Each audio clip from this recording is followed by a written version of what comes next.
Oh, well, hello. Welcome to the relationship theory. Well, I made this first post. On self-hate. And immediately a second idea came up. And it came up in the form of, I wanted to point out that the cure for self-hate is not self-love. As evidenced by the part in the last video where I said self-hate has more of a charge of a neutron. It's closer to a neutral energy rather than a electron, which would be a negatively charged energy. And specifically what I meant to indicate was this: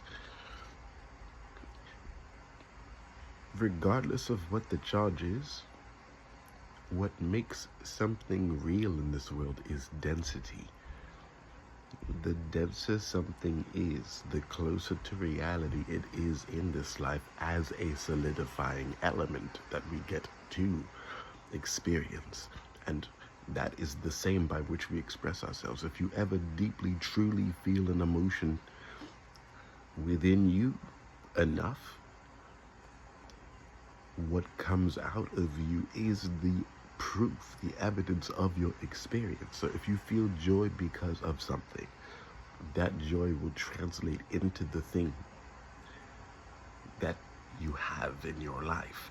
This is why it's important to feel the way that you want to feel before you have the things that you have. Not so that you know what to do with it before it gets here, but so that enough of the experience of the emotion itself can bear fruit other than the tree, which is your desire specifically. This is why desire matters so much. And that is why self-hate is such a silly thing, because it's like saying my job is cutting down trees. That's what self-hatred does. It has you take pride in cutting down trees.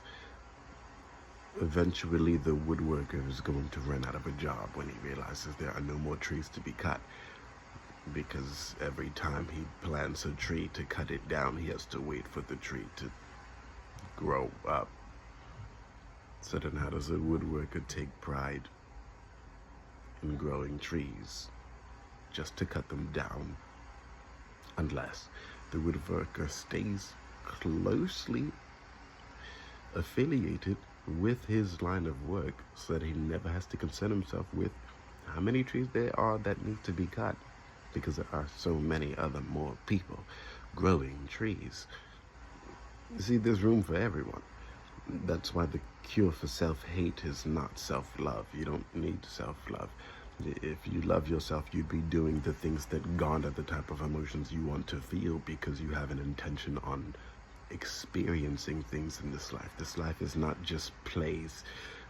It's not just a play. You're not just on a stage. Just because everyone else gets to see what it is that you have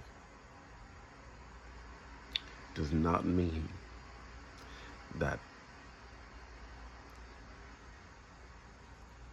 you too don't get to see what you have. That's the other reason why I was pointing out in the previous post that it's silly to have self-hatred, because self-hatred naturally involves people. Because so does self-love. It's just, it starts with you.